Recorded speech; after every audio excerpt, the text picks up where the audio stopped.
my business and my tools and all that. 6 months later after that, at the 1 year mark, I received a bombshell in the mail.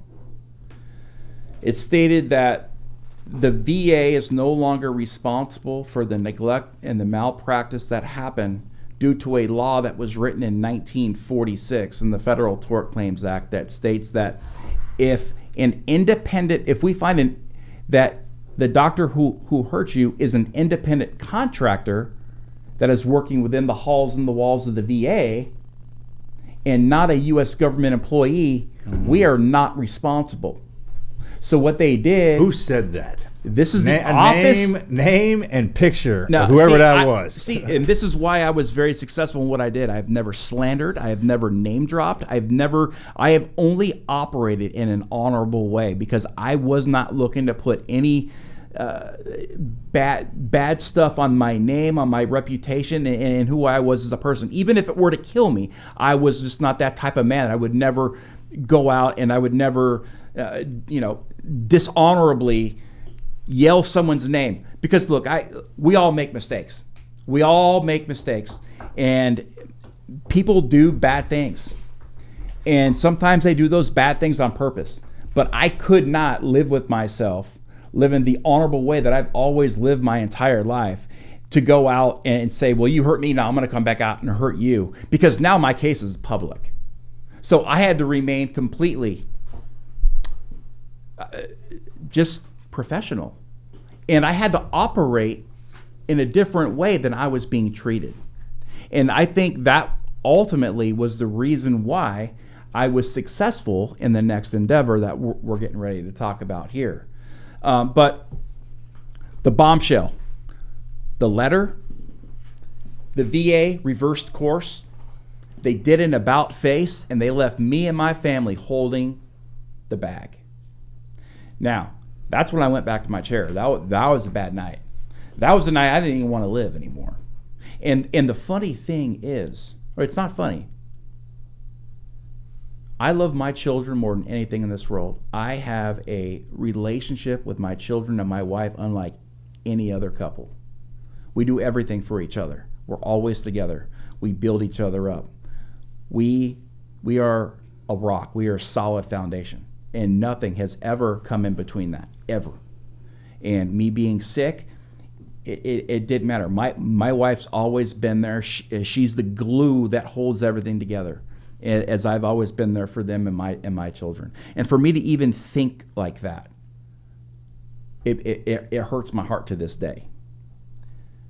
I was in so much pain. Their father had been so beaten up and abused by the system, by a bureaucratic system, from a law from 1946, that they deny and they deflect all liability away from the VA. And they put it on the backs of these unidentified independent contractors who are running the halls of our nation's VA hospitals and clinics. And you don't know who they are. VA badges, VA doctor's coats, VA laptops, seeing VA patients. Why would anybody ever think that they're independent contractors? Why would that question ever come up? I never knew that. Okay. Now, they're not all independent contractors because the VA has cleverly packaged this to be very convenient for them and to be very profitable for the Office of General Counsel. Here's what they do. I had about 9 clinicians that failed to meet the standard of care in my case. One of them was an unidentified independent contractor. The VA cherry-picked the clinicians based off of only the employment status and found her to be guilty of everything that happened. So the other 8 were not guilty, and she was the guilty party. Well, the letter stated, you need to sue her in state court, Brian. Well, you remember I got that letter at the 1 year mark.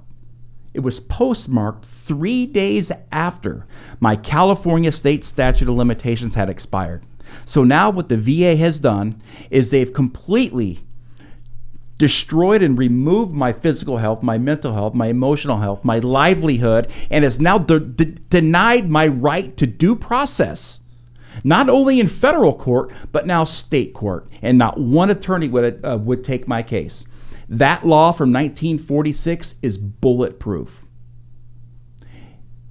There's been thousands, tens of thousands of veterans who have been absolutely destroyed. Their lives and their families and their livelihoods absolutely destroyed by this egregious practice.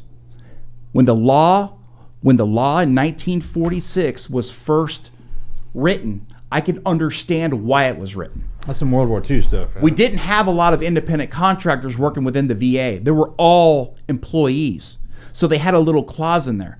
But over these generations, they started to decrease the amount of employees and increase the independent contractors, only for their accountability and transparency purposes to know, and also for their for their overall I get brain fog, sorry.